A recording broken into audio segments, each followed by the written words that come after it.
Doctor صاحب اب آپ کی طرف آتے ہیں، کیونکہ بنیادی طور پہ اس وقت جو صورتحال ایک دم پینک کریٹ ہو گیا، 15 جون کا بھی جو اب گورنمنٹ نے اناؤنس کر دیا جی ایگزامز نہیں ہوں گے خاص طور پہ ہائی لیول کے. اب صورتحال جس طرح سے ہم دیکھ رہے ہیں بارڈر کے اس پار ہندوستان میں جو ایک ٹربولنس ہو گیا ہے اور کچھ سمجھ نہیں آ رہا کہ ہوگا کیا، یعنی ان کی ایلیٹ جو ہے وہ ملک چھوڑ کے جا رہی ہے.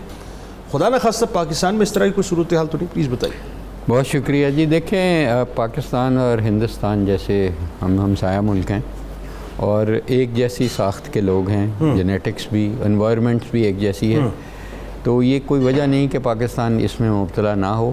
کوئی ہمارے سوائے اس کے کہ وہاں بھی ہمارے سے زیادہ مسلمان ہیں لوگ. صحیح بات. تو اللہ تو کسی کی بھی مان جائے، یا نہ یہ وائرس اللہ کی مرضی کے بغیر آئی ہے اور نہ اس کی مرضی کے بغیر جائے گی. درست بات. تو یہ تو ایک عنصر ہے، لیکن جو سائنٹیفک چیز ہے وہ یہی ہے کہ جو بھی ہندوستان میں ہوتا ہے پچھلے جون 2019 سے لے کے اب تک جب سے یہ وبا آئی ہے اس کو ہم نے فالو کیا. لیڈ اس میں جو بھی ادھر ہوا ہے اس کا فال بیک ہمارے پہ آیا ہے کوئی اباؤٹ 6 سے 8 ہفتے بعد. اگر اس کی پہلی جب اسکلیشن ہوئی تھی سیکنڈ اور اب تھرڈ میں، اور ظاہر ہے کہ انڈیا میں جو مین وجہ ہے وہ تو یہی ہے کہ ایک تو ان کی پاپولیشن ڈینسٹی پر اسکوائر کلومیٹر بہت زیادہ ہے ہم سے، بہت بڑے بڑے شہر ہیں اور بہت بڑا ملک ہے.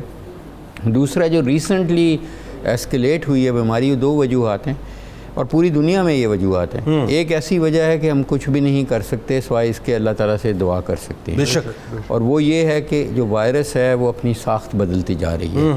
RNA وائرس ہے اور یہ ایکسپیکٹڈ چیز ہے کہ وہ ریپڈلی ڈیوائڈ کرتی ہے. جب ریپڈلی ڈیوائڈ کرے گی تو اپنے سروائیول کے لیے اس نے اپنی ساخت بدلنی ہے. اب جو بھی تدابیر کریں گے اس نے نیچرلی ایک چیز ہے، زندہ چیز ہے وائرس، تو اس نے اپنے آپ کے سروائیول کے لیے اپنی ڈیفنس میکنزم بدل لینا ہے. تو یہی وہ کر رہی ہے کہ وہ اپنے میں میوٹیشنز بھی لا رہی ہے، ٹھیک ہے، اور دوسرا ویریشنز بھی لا رہی ہے اپنے ڈی این اے میں بہت زیادہ.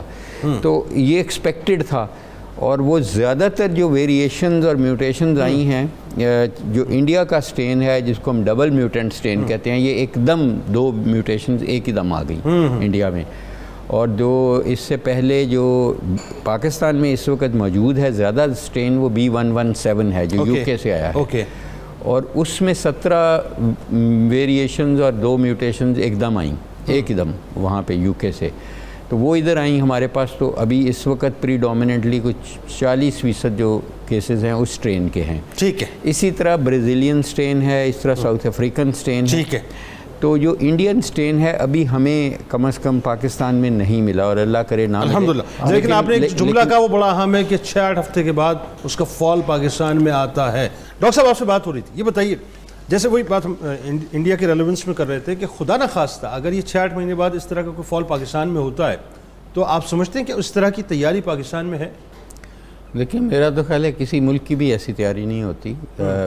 میرا خیال ہے دنیا کے تمام ملک نے بہت سٹرگل کی اس بیماری کے ساتھ، چاہے وہ اٹلی تھا چاہے امریکہ تھا، وہاں بھی گلیوں میں علاج ہوتا رہا. اور کیونکہ کوئی بھی ملک کا انفراسٹرکچر ہیلتھ کا اتنا فعال نہیں ہوتا کہ وہ ایسی آفت کو ابزارب کر سکے.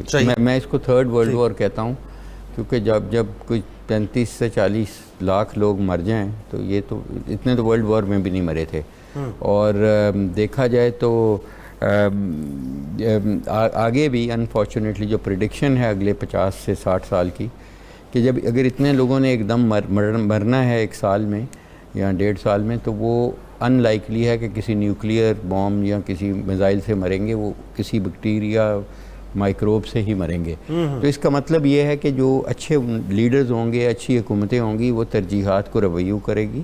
اتنا کچھ ڈیفنس پہ کیوں خرچنا ہے؟ اگر اپنی مقصد اپنی لوگوں کی زندگی بچانا ہے تو وہ تو بچانی پڑے گی آپ کو اس چیز سے جو نظر بھی نہیں آ رہی. وہ تو کوئی اس کے لیے نیوکلیئر یعنی قطع کلام کی معذرت، یہ بالکل وہی بات ہے نا کہ ایک نہ نظر آنے والے وائرس، میں عموماً ایک جملہ کہتا ہوں کہ نہ نظر آنے والے وائرس نے دنیا کی ساری supreme powers, so called supreme powers ہیں، ڈھیر کر کے رکھ دیا ان کو. ایبسولوٹ. اس نے نہیں کیا، اس نے اللہ کی مرضی سے کیا. یقیناً اس میں تو کوئی دوسری رائے نہیں ہے. اصل چیز یہ ہے جو کچھ ہوتا ہے وہ اللہ ہی کی مرضی سے ہوتا ہے. اللہ کی مرضی، اور اللہ کی مرضی کسی مقصد سے آتی ہے. ہاں یہ ہے. اب یہ بتائیے، دیکھیں ایک اس میں جو بڑی اہم بات ہے کہ آپ کیا سمجھتے ہیں کہ پاکستانیوں کا ہمارا رویہ ہے، کیا ہم اتنا سیریسلی اس کو لے رہے ہیں؟ کیونکہ ہم بار بار تلقین کرتے ہیں ماسک پہننا چاہیے، ہم بار بار تلقین کرتے ہیں کہ 20 سیکنڈ تک جو ہے وہ اپنے ہاتھوں کو دھونا چاہیے، ہم بار بار کہتے ہیں کہ اپنے ہاتھوں کو سینیٹائز کرنا چاہیے، ڈسٹنس سے کھڑے رہیں، سماجی فاصلہ. اچھا میں ایکچولی اس کو یہ ورڈ مطلب آئی بلیو، یہ مجھے لگتا ہے یہ ورڈ ہی ہمارے غلط یوز ہوتا ہے، سوشل ڈسٹنس.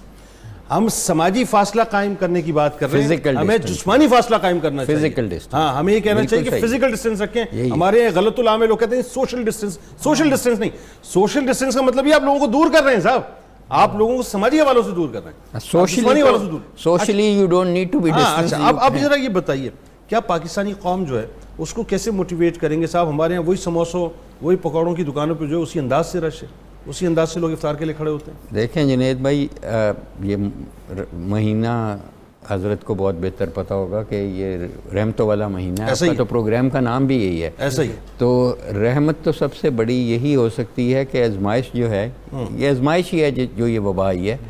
اور اس وقت کئی گنا ہمیں اجر زیادہ ملتا ہے، اور ایک بہت بڑا عمل میں اور آپ کر سکتے ہیں، اور آپ کے دیکھنے سننے والے بتائیے پلیز، وہ لوگوں کی زندگیاں بچانے کا. بتائیے اپنے آپ کو محدود کر کے. اگر ہم یہ رمضان میں یہ قربانی کر لیں کہ ہم سموسے پکوڑوں کے بغیر روزہ کھول لیں، یا اگر کرنا ہے تو گھر میں بنا لیں، یہ جو ہجوم نہ کریں.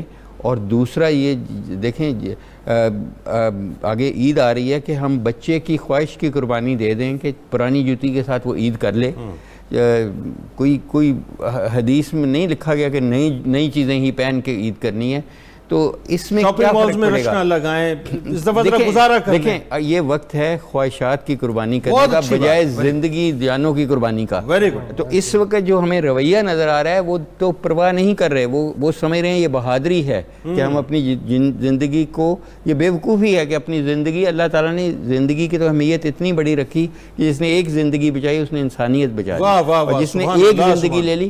اس لیے آپ دیکھیں کہ یہ کوئی بہادری کی یا کوئی علامت نہیں ہونا چاہیے کہ میں ماسک کے بغیر پھر رہا ہوں، یا میں یہ کر رہا ہوں، یا میں گلے مل رہا ہوں. لیکن ود ڈیو رسپیکٹ، جب آپ سینٹ اور نیشنل اسمبلی اور اپنے ہیروز کو، کرکٹ والوں کو دیکھیں گے کہ وہ میچ میں گلے مل رہے ہیں اور سب ملیں گے، تو پھر لوگوں کو یہی دیکھیں جب آپ کی اسمبلی میں آپ دیکھیں کہ کیا ہوا، آپ کے مذہبی جماعت کا جہاں یہاں پہ ہوا لاہور میں، ادھر ہی اسی ایریے میں، تو گتھم گتھا ہوئے.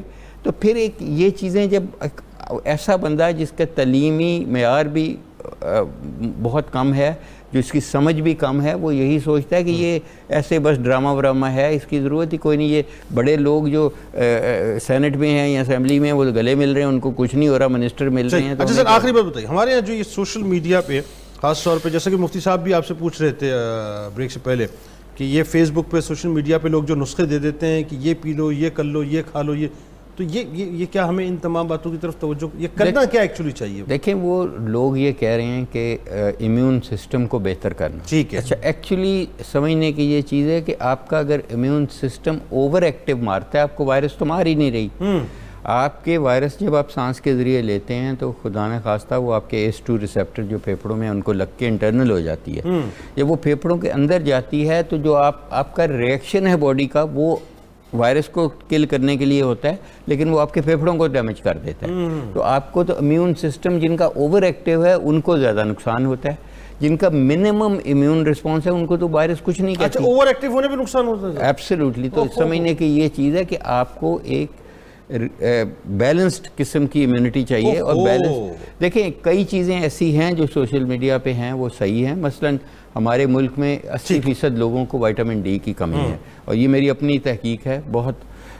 تو وائٹامن ڈی کا بہت بڑا رول ہے، اس لیے کہ اس کا امیون سیلز کے اندر سگنلنگ میں بہت بڑا رول ہے، اس کا اپروپریٹ.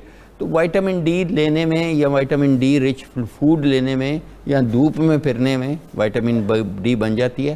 تو اس میں تو کوئی حرج مذائقہ نہیں ہے. باقی جو چیزیں ہیں ٹوٹکے ووٹکے، وہ تو ہر کسی نے اپنا چورن بیچنا ہوتا ہے، وہ کوئی نہ کوئی ہر کوئی پروفیٹیبلٹی. صحیح بات. اور اب تو ظاہر ہے وہ یہ باقاعدہ کاروبار